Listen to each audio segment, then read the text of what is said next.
আগামী দিনে আওয়ামী লীগের রাজনীতি থাকবে কি থাকবে না সেই কথা 1400 শহীদ পরিবারকে সিদ্ধান্ত নিতে হবে।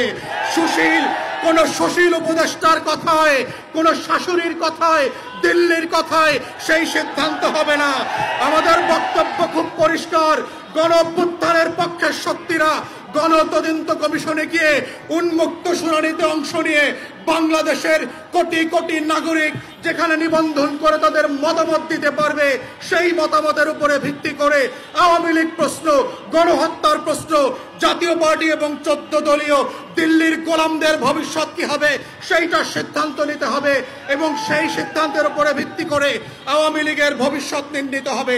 এই প্রস্তাব দেবার 7 মাস 8 মাস পেরিয়ে গেলে পরে আমরা দেখতে পাচ্ছি জুলাই গণহত্যা নিয়ে কোনো উচ্চবাচ্য করবার আয়োজন দেখতে পাচ্ছি না।